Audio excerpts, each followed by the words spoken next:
Uh,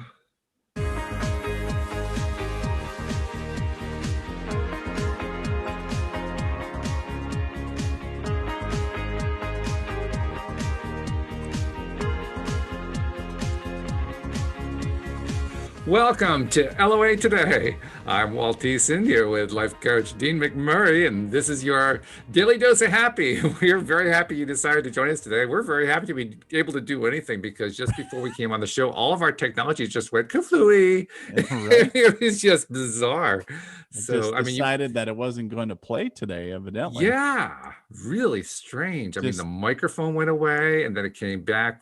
The volume was really low. We brought it way up high and then it right. disappeared entirely. Like, what on earth is going on here? Oh my goodness. Did Texas send us like the crazy weather or something? Or what happened here? and I don't know yeah, we're on something. Something's going on, right? Yeah. Wow, I'm not very sure what's going strange. on. Oh, crazy. Okay. Well, we'll Well, just get started anyway. it's a Just great reminder, Walt, that sometimes we just got to take a brief stop, or, a yeah. stop and breathe and then, continue forward, right? It's also a reminder that, you can easily get frustrated and upset by what goes on. That was a terrific opportunity to get Right. upset. We didn't. We just laughed Right. at it, like, what the What's going on? What the heck? Yeah. It's like kind of scratching her head going, oh man, I was like, oh, what's going on with the unplugging stuff, plugging it back in. Yeah. It's Right? Oh always my fun. It's goodness. That was always crazy. uh, Well, maybe it has something to do with the disclaimer that I have to give because, ooh, first of all, we had a really cool email from when you joined me on Friday, sitting in for Linda Armstrong that I'm going to be okay. sharing in a moment. But we also had an interesting conversation. Amy Blackford and I had an interesting conversation yesterday in which she brought up a show on Netflix. Maybe I don't know if you're aware of it. I wasn't aware of it. It's called Surviving Death, I've and heard it's of about this. I haven't watched it near-death yet. experiences. You haven't Yep. seen it? Yeah. And the first episode is phenomenal. It's really, really good. The following episodes, they should just throw in the trash and start over. But the first episode was great. So watch the first one and then hold your nose for the rest of it. And in fact, Amy and I are going to talk about it in greater detail. By the way, Amy asked me to let everybody know she apologizes for having recommended the whole series after she'd only seen one episode. She says, next time I will watch the whole thing before I make a complete recommendation. It's understandable. The first episode was really cool. It was Right. really, really well done. And then after that, like the second and third episodes were about mediumship, but they barely touched on anything that you and I would consider recognizable mediumship. They distinguish Sure. between two types, which you probably already know: mental mediumship and physical mediumship. Sure. And they spent a lot of time on the physical mediumship, and the physical mediumship just got plain bizarre. Just Sure. just really, I mean, I didn't feel like I walked away from watching that second episode feeling like I learned anything really useful. It was more like, let's see how spooky we can make everything. Like, Sure. oh, come Sure. on, I don't have time for this. And then that was the first of two-parter on mediumship. The second part we watched like 5 minutes was Louise and I, and we said, okay, we're done with this. Like, just turn this thing off. It's just not worth it. And they spent maybe 3 minutes on what you do, which I think is a much more interesting kind of thing. But they limited it, and you can tell me if this is normal or not. But they limited it entirely to mediums connecting people with the dead. Is that the limit of mediumship? Because I thought it went Well, further than that. well, I guess in a nutshell, if you're really going with the book answer, which just really limits us all, right? But when you're going with the book answer, Walt, really that is the book answer of what a Is medium it? is. A Okay. medium, in the truest sense, is one who is able to connect with and communicate, back and forth with those that are deceased. So somebody that communes with the dead. And, so if, and however they do that. But so yeah, in the truest sense, and there's a lot of different takes on, what type of mediumship is acceptable. Like maybe the old, what I would call more classic British school trained medium that's there's some of those from some of the institution, famed institutions over there, which are awesome. And the same as, there's little different nuances with each medium. So everybody does mediumship a bit different, but in the end of the day, that's what a medium does. And Okay. now, are there some nuances to it? And really, when you start communicating with those that are deceased, does it start getting, how do I say, into the weeds? Absolutely, because it opens up doors that you never knew were there. And so they may not advertise that, or maybe they do. That's up to the individual. But you're starting to communicate with other entities or energies, or it's there. So Maybe what I was reacting to was the feeling that I was watching, Teresa Caputo or Jonathan Edward from the very beginning, when for the very first time we're hearing about this and people are amazed and stunned by the whole thing, because that's the way they were presenting this one. And I mean, here in America, at least, there's been enough of those two plus others on television that I think people are kind of aware of, okay, yeah, that happens. They've either decided for themselves that I believe in it or I don't believe in it, but it's not like it's a big shock anymore, is it? Right. Yep. And yet that's the way. This is a brand new series. It started in December, and they're treating it like this. It's this great big shock. And I'm thinking, where have these people been? I don't understand this. Well, and I can't speak for the director or what their creative vision was, trying to go for, but sometimes some folks want to capture the essence of that, the emotional reactions, right? And that would have been cool, actually. Right. That would have been if they had done that, I would have felt better about the episodes. But instead of like almost, and sometimes it can come across staged or very, but if they're talking, it wasn't even that. You know what they were doing? They were repeating in various ways in their presentation. We're not trying to convince anybody that this is happening. And then they spent the rest of the episode trying to convince you that it was happening. Wait a minute, guys. Right. Just stick to your own point, okay? Right. Well, I think there's kind of a double-edged sword there, and you kind of touched on it, Walt, is that galleries, really, in the sense you think of John Edwards or Teresa Caputo, whoever does galleries, I've even done them. Public galleries are a demonstration. Some call them a mediumship demonstration, but you're demonstrating your abilities to people in public, whether it's paid, free, doesn't matter, but you're demonstrating your ability to connect to spirit.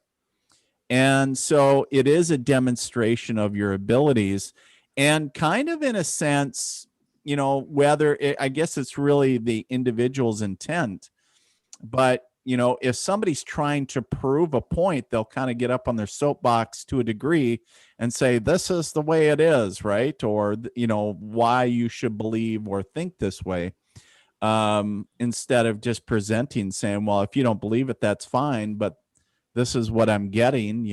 If you have a life-changing moment, beautiful. If you don't, that's okay too. But and yeah, it's great when they present those life-changing moments. That's fun. That's interesting. That's entertaining, and it's also educational. That's actually, I think, what made those programs we referenced. Teresa Caputo, the Long Island Medium, and John Edwards, and there's that kid from Hollywood. I can't think what his name is. And there are a bunch of these guys. Tyler. Yeah, that's the one. Yeah, and the stories that are told there are literally stories where the people who are being read react with, wow, how on earth did he know that? I mean, that's something I told my mom 5 minutes before you arrived. That kind of thing. Right. In this case, the big reveal was the guy who was this massive skeptic who said, okay, I'm going to know that it's true if at some point during the presentation, the medium says the word hair. I think, really? This is your big test. And then he finishes up and says, yeah, but the skeptical mind can also realize there's lots of ways to do that with too. I said, well, you should have known that in the first place. This is not a difficult test. I Right. mean, come on. Well, I was and telling Louise after the show, I said, if it were me and I really wanted to test this kind of thing, the way I would test it is I would come up with like 3 completely disconnected words like curtain, lemon, and Jehovah. And I'd write them on a piece of paper and put them in my wallet and see if the psychic can say all 3 of those things. If they can say all 3, that's pretty cool. right. I mean, that would be really, really, difficult to Right. reproduce. Right. No, absolutely. But hair? I mean, really? Right. So I just, I throw up my hands at some point. Right. Yeah, I guess whatever works for him.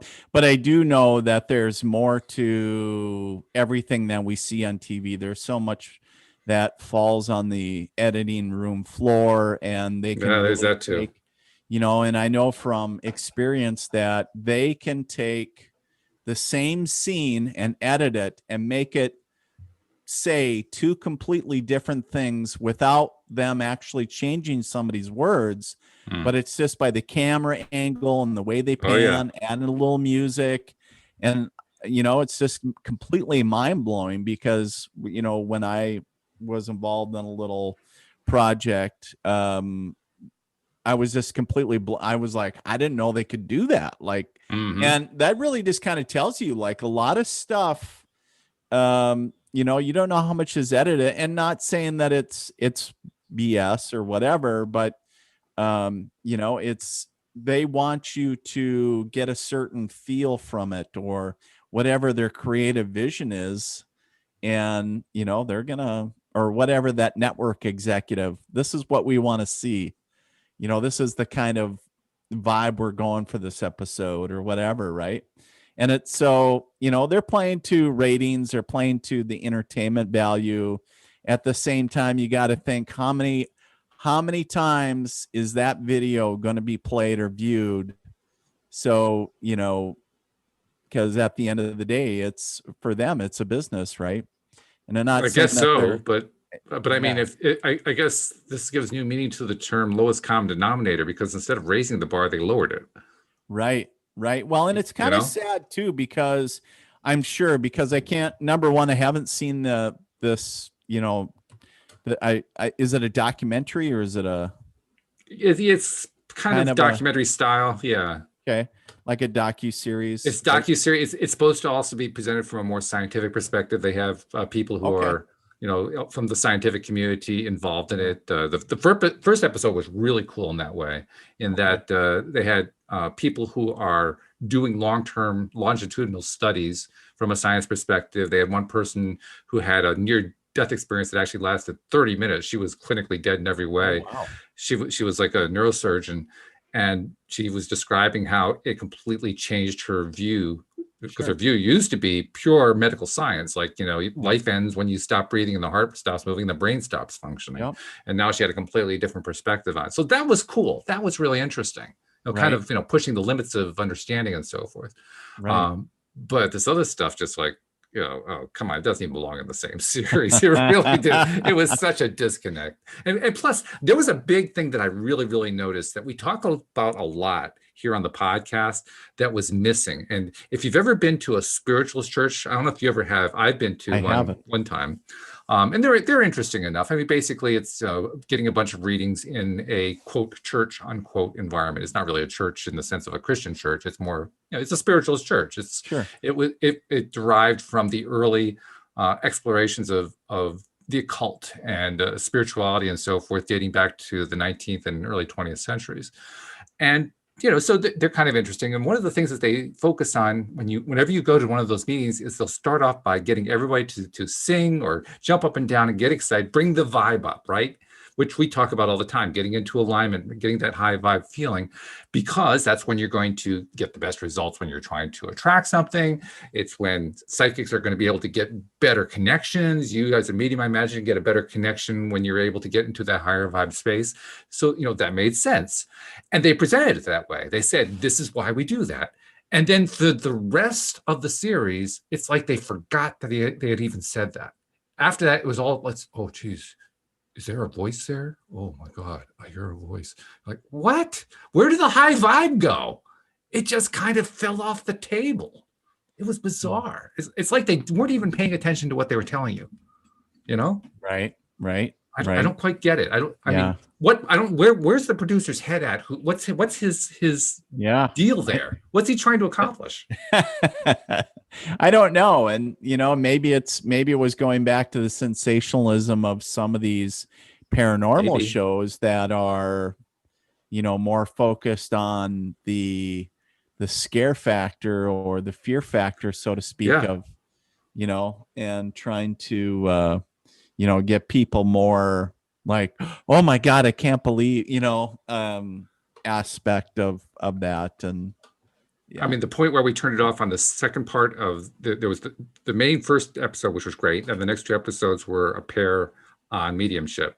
And the beginning of the second part is where Louise and I cut it off. We cut it off at the point where this woman went to a house somewhere in New York, I think, that is known to be very haunted. Lots of sightings and all that kind of stuff. And there's a caretaker there. And she met with a caretaker, and she had all this electronic equipment so she could do recording. Apparently, one of the ways that people have tried to record spirits and energies and so forth is using electronic devices. They don't actually hear it when it's recording, but if they play it back, all of a sudden they hear something that they didn't hear before. Okay, so that's an interesting enough method. So they started to do that in this house, and apparently this house had been visited in colonial times by Thomas Jefferson and George Washington, Aaron Burr, and other characters like that. Sure. And so they go through this exercise, and they have all their equipment set up and so forth, and then they go into a room, and I think it was actually the bathroom, which kind of was appropriate, but they but they sit down and say, okay, is there anybody there? I mean, it was so farcical. There was no energy raising at all. Is there anybody in the room? And they're recording, and then they play it back, and they hear these tap sounds. You can hear footsteps.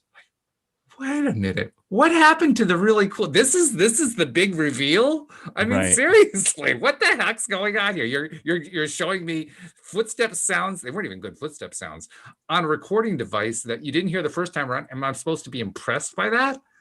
Is that like supposed to, make me say, oh wow, this stuff really is real? Meanwhile, we got John Edwards and Teresa Caputo giving the life history of the people that they're giving the talks to. And I'm supposed to compare it to that and say, wow, that's really, really cool. I mean, come on, this is crazy. What the heck? This is like, this is what I would have expected 40 years ago. Right. Not now. Right. Yeah. So that was just very disappointing. The first episode was really cool. First episode was great. That was one where they basically took you through a number of people. I told you the one about the doctor who had near-death experiences, and it really, visibly affected them emotionally. According to their report, millions of people have had those. I didn't realize the numbers were that large. I'd like to see more about that. That was a pretty interesting piece of information. And a lot of it was about people who have had these experiences, and they're finding that their experiences and what they learned from them are so vastly different from what they were taught in their Christian churches and so forth. And they're now having to deal with the fact that their beliefs have shifted entirely while their friends' and families' beliefs have not shifted. And okay, that becomes an interesting conversation, please. That's a really interesting point, because I can see that is a difficult thing. If you've had this huge shift, you probably have run into that, I would imagine. Well, similar. And then I've also had similar experience. I haven't had a near-death experience, Walt. Mm-hmm. But when you start experiencing what, in a sense, the afterlife through doing readings, as a medium, or, at least for me, because I can only speak from my experience, right? When I would do these readings, afterwards, I would go, wait, how can I, and they, the client can validate, and that makes sense. And so then later I kind of sit with it and go, whoa, how can it be truth of what I was told growing up, going to church, and nothing against, traditional teachings and, but I was like, how can that be truth if what I'm experiencing and I'm getting time and time again in these readings are very similar, and some are, or different, but yet the client can validate what I'm bringing forward. how can that be truth if what I'm being told as a child or, young adult, whatever, completely is in, direct conflict with that? How, Right. and so that's where I found those two worlds collided, and where it created a, if you will, a rip in the, the fabric of time for me. And I was really in a quandary of going, whoa, like, and so I Sure. really had to start doing, like, now what, I don't even know what truth is anymore. And okay, so what feels right? And I was Hmm. like, so, I was always going with the aspect of things that are on high vibration, or things that are positive in nature, instead of always hellfire and damnation, and started walking towards what I understood was what I was getting from spirit, right? And Hmm. Right. so I chose to believe in that aspect. Now, I will say that, there's aspects of modern religion that I still believe in, but it's Hmm. vastly different than what is taught, Yeah. or is what is even written. And it's just because, it's Dean's personal belief that really, the Bible, or whatever book you're reading, doesn't matter if it's a Bible or not, is man's interpretation of what went down or what was told. And Hmm. it was like, if I told you a story about my buddy and I want you to write it down, you're going to all of a sudden interpret that in a way, and then somebody's going to go, no, no, no, no, That's not that's what not the happened. way, because I told you the way that I interpret it, and you took, Right. so it's going to, take on a different connotation. And of course, we understand that there's a lot of lore, there's a lot of legend, there's a lot of things that are not maybe in direct alignment, or, exactly right. And then, of course, we always understand that, when it comes to religion, if we're talking about real, even spirituality, when it comes to things that people talk about, people put it in their own perspective and they put their own spin on it. So even if you're going to church, if you're traditional religion, whatever, different pastors, ministers, maybe even spiritual folks, they take their own perspective and put it, their interpretation of what is written, or what others have shared, and because they're putting it in their own personal perspective, whether they believe it or not. And I don't know, it's interesting. So I try to take everything with a grain of salt and go, try to filter it and goes, what feels right, or what feels to be truth to me, Yeah. not, not, to And question everything. and that's an emotional big deal. I It mean, is. that's really what It's comes through hard. very strongly in that first episode. That the It's fact that hard. people are really strainingly upset about the fact that they are getting information Yeah. through these kinds of experiences that is completely at odds with what they were taught in Sunday school, and what their friends believe, and what their pastor believes, and what their parents believe, Yeah. and their siblings, and Yeah. their wives and husbands. And I mean, it just knocks them for a loop. One of the really interesting responses that we saw on camera in that first episode was where there was a woman who basically was convinced that she was getting signs in advance that she was going to die in childbirth with the couple's second child. Oh, wow. And the husband is basically of a scientific mindset. I don't remember exactly what he does, but it was science related in some way, and had dismissed it, and basically say, oh, well, this is like, just fears about childbirth and so forth. Um, um, at one point, he was away in Europe, I think it was London, perhaps, on business. And she basically goes into labor, but it's not, actually, it wasn't really going into labor. It was, there was a condition involved, and I can't remember what the condition is, but it's one where if things go horribly wrong, you can start bleeding to death instantly. And that's Oh, what wow. happened to her.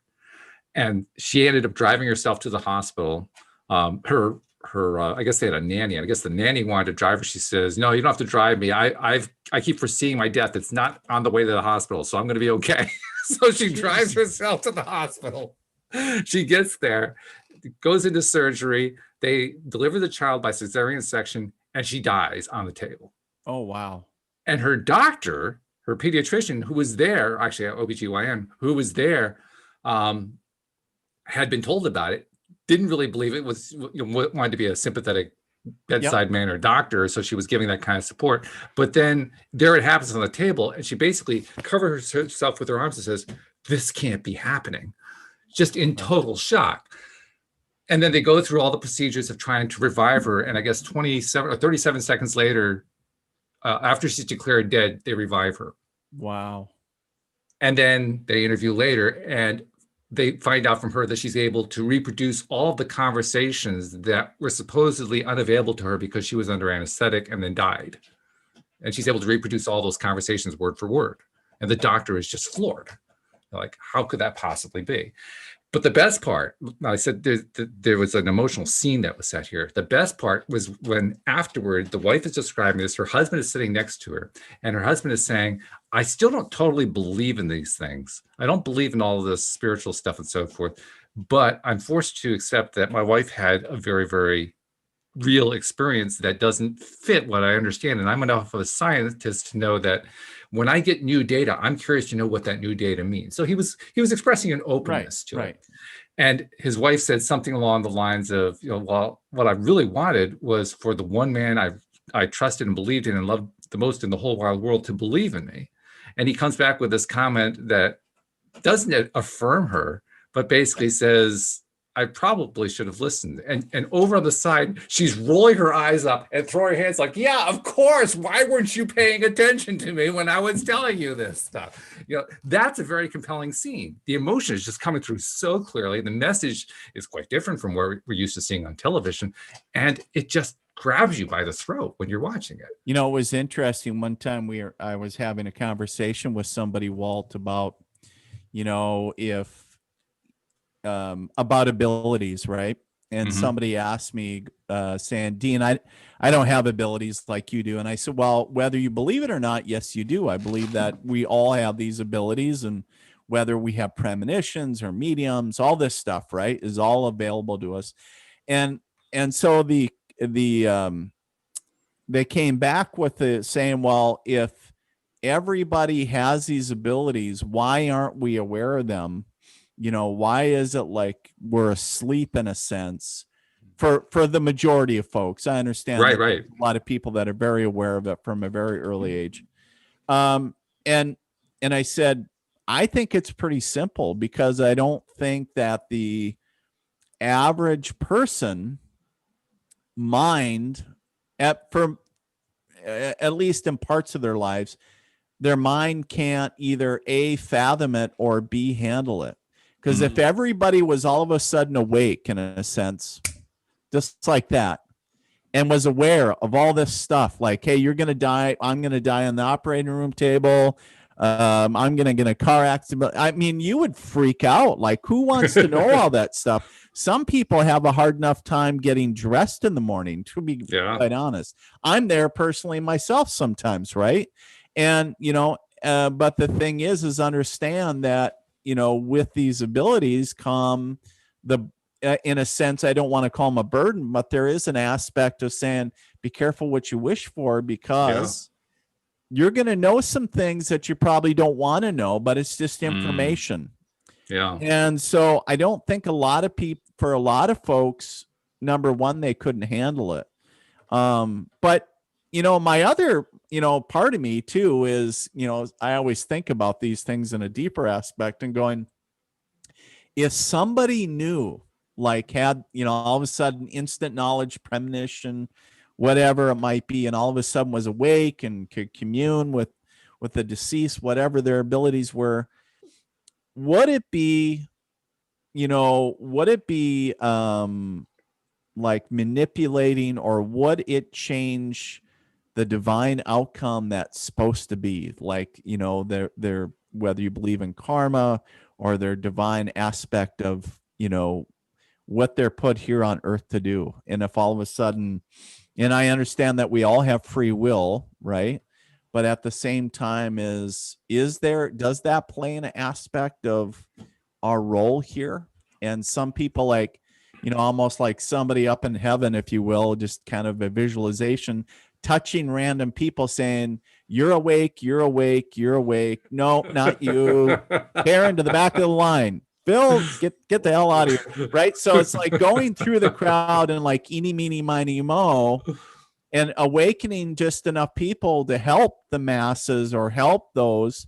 But at the same time, not everybody is to that aspect. Is that, does that play would it change and I think it would to a degree. Like if we were all so enlightened, all of a sudden, how would that change things? It's like we could take it a step further and say all of a sudden, if if there was evidence today that came out that every single living human on earth could not deny the presence of aliens, what do you think would happen? I think most people would be like freaking out, right?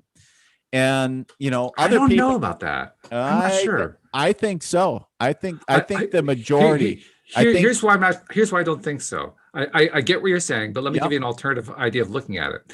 Yeah. The people who were on this program were basically afraid they were in distress because they were experiencing something that their friends and families and influential people in their lives didn't experience. And so theirs was the only viewpoint that had changed. Right. And it was the fact that theirs was the only one that had changed that was distressing. But if everybody's is shifting at the same moment, where's the distress? See, I don't think it'd be the same level of distress because everybody's experiencing. It's like, well, did you experience it? Yeah, I saw that too. Well, that was pretty weird. It becomes a conversation rather than, oh my God, I'm so different from everybody else. Right. Right. Well, so I'm thinking it becomes an easier kind of scenario in that way. Well, it could be. It could be. I think there would be the pockets, though, of people that react out of fear. And, I think so. And that's the piece, I guess, that I'm talking about, how to process the information and what you're getting. But I think we're actually getting off topic, but going back to the aspect of like, just having these experiences. But I guess what I was going to is just sharing that, it's everybody's different, I guess, how you process things. And but you're exactly right, is a lot of times when you're going through these changes, and again, I can't speak to near-death experience, but a lot of times you feel like you're the only one. Yeah, that's where it gets lonely. And when you're still in the quote unquote closet and you haven't come out yet, it's like, ooh, I don't want to be that guy or that gal. Right. And then once you do, though, other people are like, oh, I've been on my spiritual journey. Oh my God. Or people that are so supportive, it's like, oh, it's 2020. Big deal, right? Somebody, hey, join the club, or big deal, or they're like, big deal, get on with your life. It's like, oh my God, I thought it was I was making such a big deal over it. So I don't know. It's definitely a timely conversation because apparently it is happening with so many people. And that was the big reveal for me where that first episode was concerned. The fact that if it is a fact, and I kind of trust it because the fact came from a self-professed scientist who's been studying this stuff. Literally, there are millions of people who've had these near-death experiences, according to him. I think, wow, millions! I thought it was like in the tens. So millions that's an eye opener for me. Like, okay. Well, I know that there's a lot of scientific journals and a lot of thesis written on not only near-death experience, but like the weight of the soul, like real scientific, like people really trying to understand, like, what really does happen to that. Can we quantify, saying, I get it, what mediums say and all that, great, so that's great, but is there something quantifiable scientifically? And I think science is getting there. They're compiling all these stories and saying there's something here. Either millions of people are pretty good liars, or somebody, somebody's, there's got to be a thread of truth in there somewhere, right? So it's like, okay, So It's fascinating too how similar the stories are. I mean, there are differences, there are sure. variances, but I talked to a number of people who are psychic or mediums like yourself, or have various abilities to, do. I mean, Amy and Louie, who both do the Monday show, they like to talk about their out of body experiences. I've never had an out of body experience in my life. I know some of our listeners have. They've talked about it, and so there's an example of it. There are lots of these different kinds of experiences, and they all kind of describe the same general format, or not so much format, but like the same general description of the other side, if you want to call it that.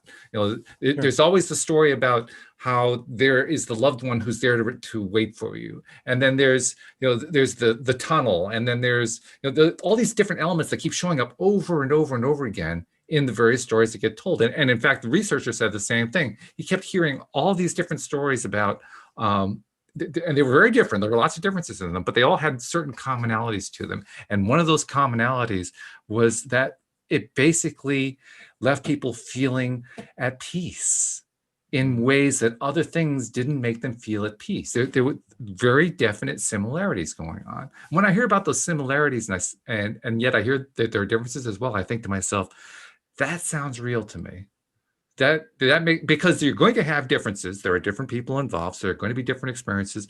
But if they're all relatively in the same kind of place, they're going to be commonalities, and we get both. And that actually makes it believable for me. Right. Yeah.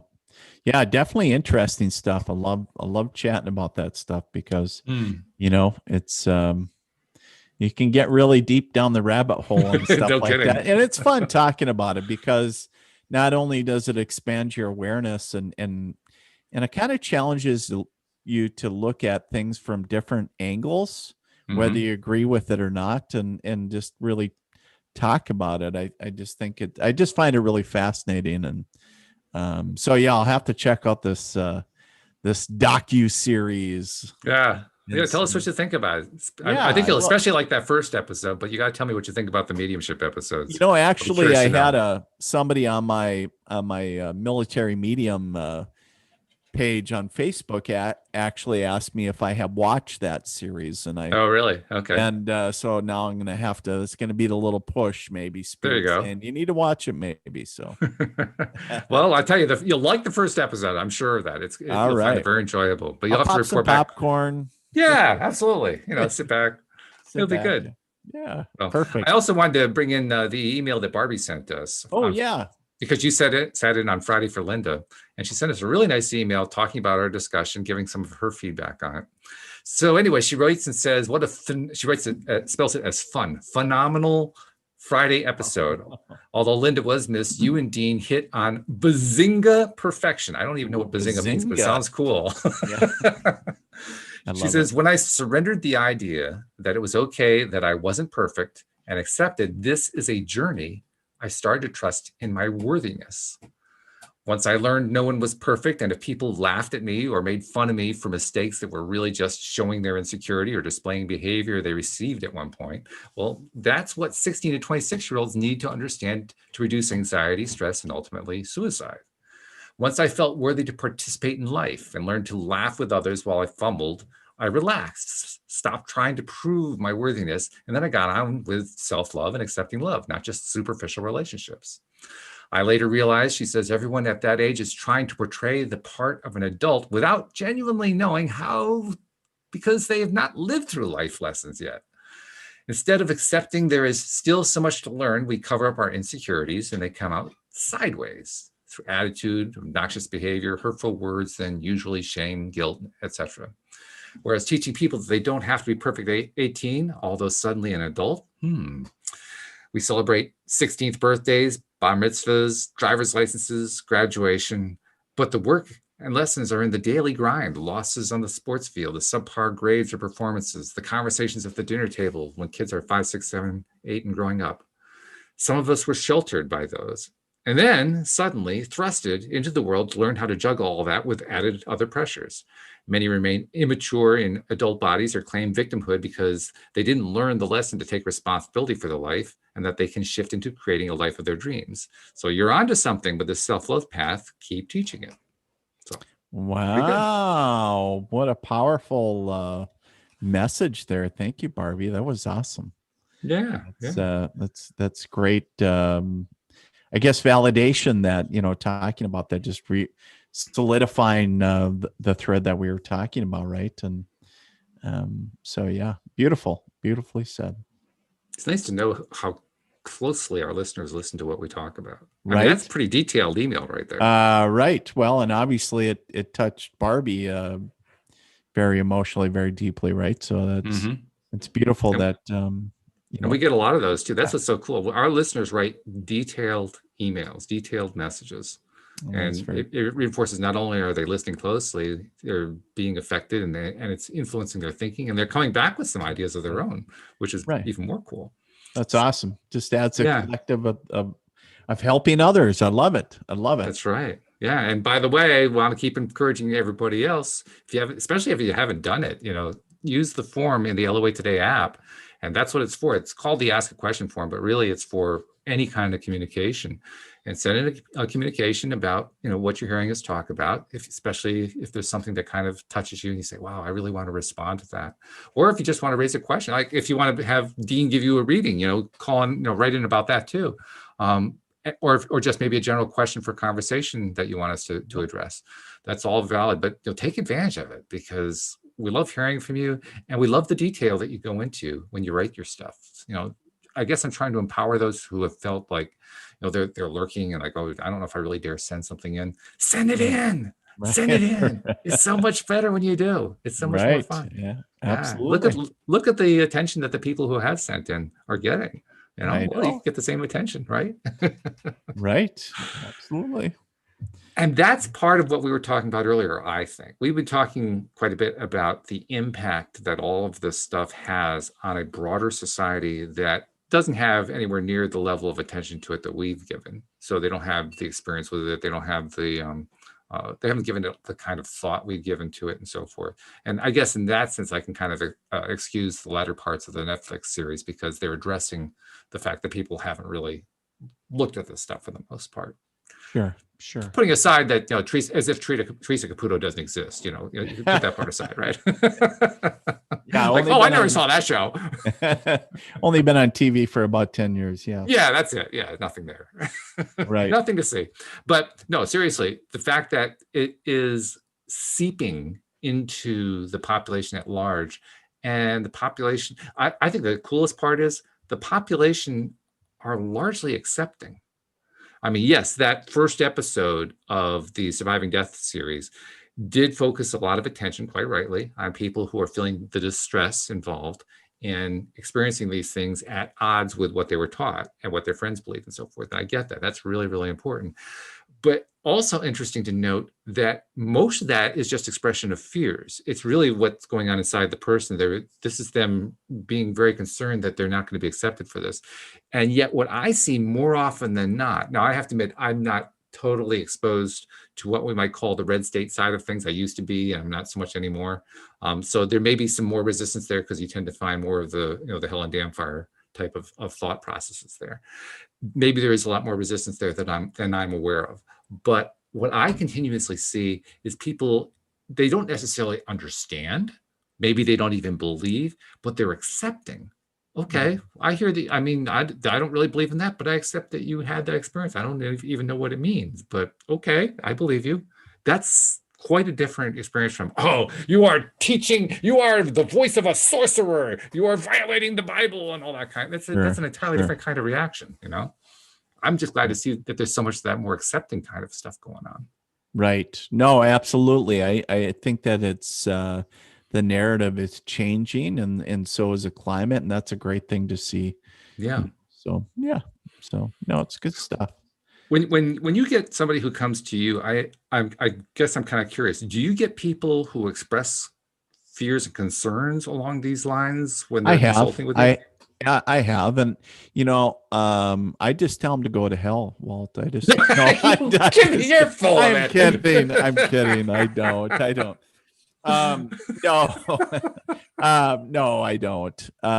No, I have, and sometimes there was, and usually what it was is there was a lot of concerns over a lot of different stuff. One was, hey, how do you know what you're connecting to? How do you know that it is an evil? Is my reading confidential? So these are things that kind of I give a preliminary, like, hey, your reading's confidential today.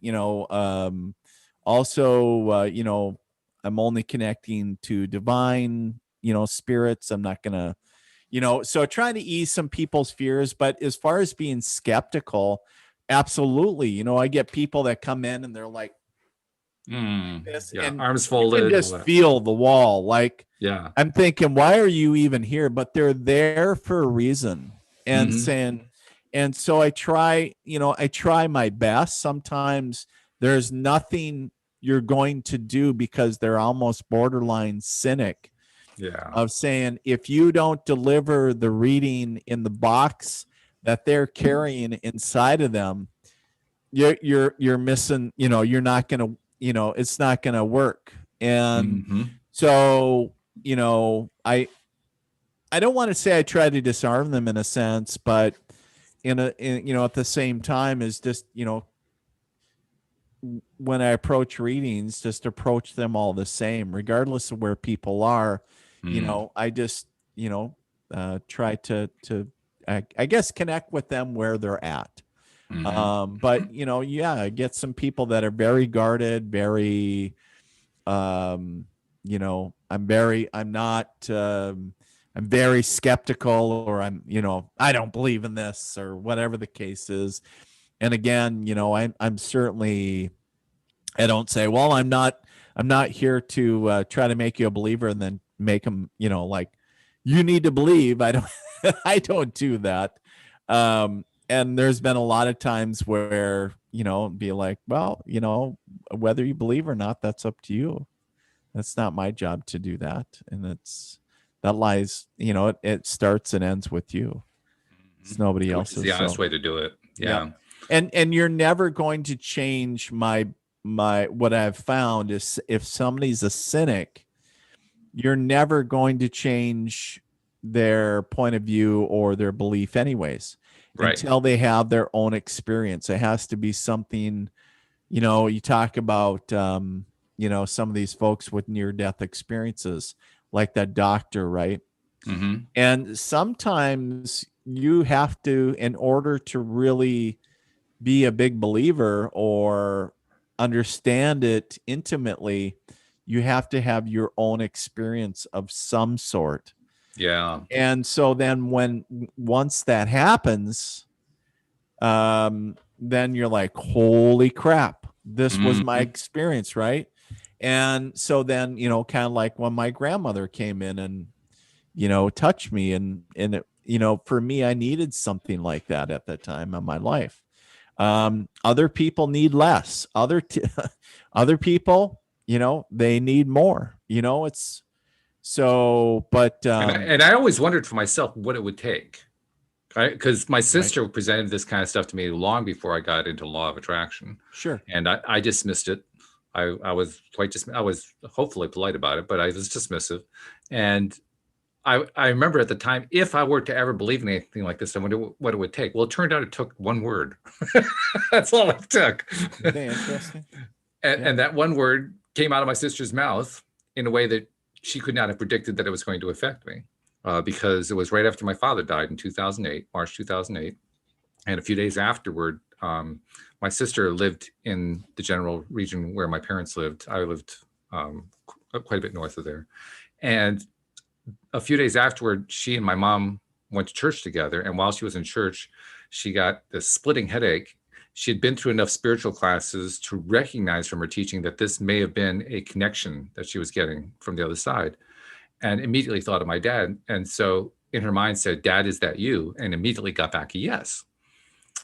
And being my sister, the first thing she asked my dad is, "What's it like on the other side?" And the answer she gets back is festive. And that's the word that convinced me, because I have never in my life heard my sister utter the word festive. But my dad would have said that word a lot. Interesting. And so when she said that, I knew she was telling me the truth. I knew this wasn't something she was making up. This was something she had genuinely gotten from my dad. And then I got confirmation about a month and a half later when I had a dreaming experience of meeting up with my dad. Very, very real experience, more real than any dream I'd ever had. And that just kind of sealed the deal for me. But it was that one word that just kind of flipped the switch for me. And I thought I would take a lot more convincing than that, to be perfectly honest. I thought I'd have to have like lots of really strong experiences. No, just one word. I didn't even have the experience directly. It was relayed to me. I didn't experience hearing that. She got it, She was just telling me about it, and it was enough. I'm like, okay, well, Walt, I bet your dad's sitting there right now and going, little, you know how much energy was behind that one word? Do you realize? It's like, interesting, because in our mind, we think it needs to be so, it needs to be big, or it needs to be loud, or, and how much energy can be behind one, I guess, in our aspect of understanding word or act or something that touches, almost like, you think about it, and I know this might be a little weird, but I think about this is the human reproduction system, right? Okay. Is you have one small egg, right? Female's egg. Mm-hmm. You have, what was it, millions of sperm that try to fertilize the egg. Right. And it just takes one that true. goes to the center of it. Yeah. And these are, they have to look through what, a microscope, right? Right. And, I just think about that, how powerful that is, but at a micro organism level. Right. And that word, was the pinprick that goes directly to your heart. And That's within true. a second, you knew, like, instantly. No question, you knew. And it's like, without a doubt. And, it's interesting, because there are things that every day, all the time, we're getting, but they're bouncing off, because they're not hitting us in the way that we need it. Right. For wherever our mind is, or our emotional state, our physical state. And all of a sudden, that one little, that fertilizes that egg, if you will, or that gets right to our heart and going, oh my God, that It's makes quite true. So emotional, or so like, so it just think how much energy is behind that little dropper. And it's just like, whoa, mind blown. It's a great point. And the fact is that when we are experiencing something like that for the first time, and we're making that shift from that point on, it's like we start becoming aware of those things that you pointed out were kind of bouncing off of us before. And now they're no longer bouncing off of us. And I can think of another example with my father that showed up a few years later. We were living about 2.5 hours north of where my parents lived. They lived in Lynchburg, Virginia. We were in Warrenton, Virginia, about 2.5 hours north of there. And I was out mowing the lawn one day. We had one of these riding mowers. And I get to one place on the yard, and there's a mourning dove sitting on one of these lawn pavings, for footsteps, sitting on the lawn paving, literally about 6 feet away from this mower. Now, I don't know if you've ever ridden a riding mower. They're loud. They're really, really loud. They vibrate, they shake, they're making a racket. And that bird's sitting there looking at me like it's nothing. And I'm thinking, what on earth is that all about? And as soon as I asked the question, snap came into my mind, my dad. And the reason that it came in as my dad was the one who was into mowing the lawn. Now, if I had tried to make that connection before I'd had the festive experience, I would have instantly dismissed it as that's not even connect. That doesn't even make sense. Right. But afterward, for some reason, that now makes sense. Right. Why is it that it didn't make sense before and it makes sense now? And as I look at it rationally, I can't say that they make sense. But emotionally, it just clicks. It's like, well, yeah, that's what it is. And it's a strong level of belief, very, very strong. Absolutely. I don't quite get why that happens, but I know now that it definitely happens, that it's almost like reason gets pushed aside because the experience is such a strong experience that we just say, yes, I'm having that. I feel it right now. I'm experiencing it, and there's no doubt in my mind that I'm experiencing it. And it just Right. kind of overrides the logic of it. Yeah. Well, and when, like you said, like it's like your whole body knows, just Yeah, it's just a knowing. And there, like you said, there's no doubt whatsoever in any of your bones. that's right. Like that's truth. Like you said, there was no maybe. It's just like boom. Nope. And it's like, where does that come from? And Yeah, and of course we know that answer, but when you're in that state of like unfolding that like quandary of it's just the instant knowing that the clear cognizance, right? The clear mhm, knowing. And just it's so fascinating to me how it can just instant. It's just like, hey, I need to, hey, Walt, hi, I just want to say hi. right. And it's just all of a sudden we know. And, just like you said, it defies logic of, or what we understand logic to be, Right. because we have set parameters of what is logical and what is Exactly. not. Yeah. And when we take away those parameters, when we take away the confines of whatever it's supposed to look like, that's when the cool stuff happens. That's when, we And start. of course, the way it feels is it feels like not that we took them away, but they were taken away from us in a sense. It feels It, like they just kind of disappeared on their own. Like, whoa, where'd they go? right. Yeah. Right. Yeah. And it's like, yeah, it was all a farce anyways. So don't worry. Don't worry about you don't need those. No. You It's don't need like that. having extra parts, right? After you put together something, you don't need them. You Yeah. just put them away. Who needs So an engine? That's not yeah, important. it's like, you must be a pretty good mechanic. You got extra parts left over. That's right. Yeah.